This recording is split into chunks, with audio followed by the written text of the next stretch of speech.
Hello guys, എൻ്റെ ചേട്ടൻ വന്ന പാടെ ഞാൻ വലിച്ചുകൊണ്ട് പോണത് കുറച്ച് ഫർണിച്ചർ നോക്കാൻ വേണ്ടിയാണ്. എല്ലാം ചേട്ടൻ നോക്കി സെറ്റാക്കി വെച്ചിട്ടുണ്ട്. അപ്പോൾ നമ്മളെല്ലാവരും കൂടെ ഒന്ന് പോയിട്ട് കൺഫേം ആക്കാൻ വേണ്ടിയിട്ടാണ് കേട്ടോ. ഇതാ നീരവ് വായോ വായോ പറഞ്ഞ് വിളിച്ചുകൊണ്ട് പോവാണ് കേട്ടോ. അപ്പോൾ ഫസ്റ്റ് ഫ്ലോറിലായിരുന്നേ. നമ്മൾ ദിവാങ്കോട്ടാണ് നോക്കാൻ പോണത്. പക്ഷേ അവിടെയുള്ള ഫർണിച്ചർ കണ്ടപ്പോൾ എനിക്ക് പിന്നെ സോഫ സെറ്റ് അങ്ങനെയുള്ള സംഭവത്തിലേക്കായി നോട്ടം. പിന്നെ എല്ലാം കൊണ്ട് കംഫർട്ടും പിന്നെ മോഡലും എല്ലാം കൊണ്ട് ഇതന്നെ ഇഷ്ടപ്പെട്ടു. അപ്പം അങ്ങനെ ഇതൊന്ന് സെലക്ട് ആക്കി വെച്ചിട്ടുണ്ട്. വേറെ ഏതൊക്കെ കളർ ഉണ്ടാവും എന്ന് അറിയാൻ വേണ്ടി അതിൻ്റെ ഒരു ചാർട്ടും കൂടെ എടുത്ത് തന്നു. അപ്പോൾ നമുക്ക് ഇത് തന്നെ ഇഷ്ടപ്പെട്ട കൂട്ടത്തിൽ നീരവിനൊരു സ്റ്റഡി ടേബിളും കൂടെ ആവശ്യമുണ്ടായിരുന്നേ. അപ്പോൾ അതും കൂടെ നോക്കി നമ്മളെല്ലാം കൂടെ മേടിച്ചു. ക്ലോത്ത്സ് ഒക്കെ ഉണക്കാൻ വേണ്ടിയിട്ടുള്ള സ്റ്റാൻഡ് അങ്ങനെ എല്ലാം മേടിച്ചിട്ട് അവർ വീട്ടിലേക്ക് എത്തിക്കാന്നാണ് പറഞ്ഞത്.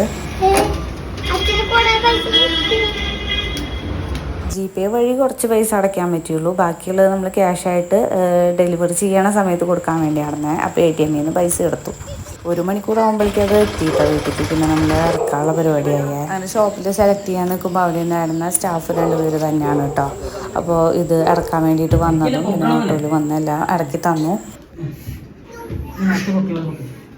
നീരവിൻ്റെ സ്റ്റഡി ടേബിൾ ആയതുകൊണ്ട് തന്നെ അവനായിരുന്നു കേട്ടോ റൂമിലേക്ക് ഇടാൻ ആദ്യം വലിച്ചു കിടന്ന. പക്ഷെ കിട്ടാണ്ടായി. ഇപ്പോൾ പിന്നെ ഞാനും ചേട്ടനും കൂടി ആയിട്ടോ റൂമിലേക്ക് വെച്ചത്. ഇടയിൽ ഇതാ നീരവ് ഉന്താനും പിടിക്കാനൊക്കെ നിൽക്കുന്നുണ്ട്. അപ്പോൾ ഇടയിൽ കയ്യും കാലൊക്കെ കൊള്ളുമെന്ന് പറഞ്ഞ് ഞാൻ ചീത്ത പറഞ്ഞിട്ടാണ് നീക്കി എടുത്ത് കിടന്നത്. അത്യാവശ്യം വെയിറ്റ് ഉണ്ടായിരുന്നു കേട്ടോ. പിന്നെ അതിൻ്റെ ഉള്ളിൽ കുറേ ഷെൽഫും കാര്യങ്ങളൊക്കെ ഉണ്ട്. അടിപൊളി സാധനമായിട്ട്. അങ്ങനെ നമ്മൾ 3 ആളും കൂടെ ആ മേശ അങ്ങോട്ട് ഒതുക്കി ഒരു സൈഡിലേക്ക് ഇട്ടേ. പിന്നെ ദിവാങ്കോട്ട് നമ്മൾ ഹോളിൽ തന്നെ സെറ്റ് ചെയ്ത് വെച്ചു കേട്ടോ.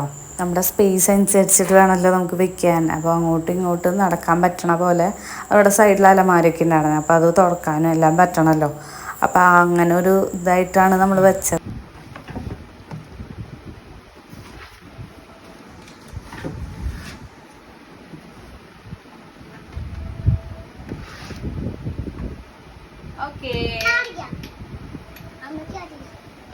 പിന്നെ എന്നെ അവന് തൊടിപ്പിക്കാണ്ടായിട്ടോ. അവനെ എല്ലാം ചെയ്താണെന്ന്. അങ്ങനെ ആദ്യം തന്നെ അതിൻ്റെ ഉദ്ഘാടനം കഴിച്ചു. അവന് കുറച്ച് ഹോംവർക്കൊക്കെ ഉണ്ടായിരുന്നു കേട്ടോ. അപ്പോൾ അതും തന്നെ ഇരുന്ന് എഴുതണം എന്ന് പറഞ്ഞിട്ട് പിന്നെ ഹോംവർക്കൊക്കെ ചെയ്യാൻ തുടങ്ങി. ഹോംവർക്കായിട്ട് വലിയ കാര്യമായിട്ടൊന്നുമില്ല. സ്റ്റാൻഡിങ് ലൈൻ, സ്ലീപ്പിംഗ് ലൈൻ അങ്ങനെ രണ്ട് സെക്ഷനായിട്ട് അങ്ങനെ എഴുതാനായിരുന്നത്.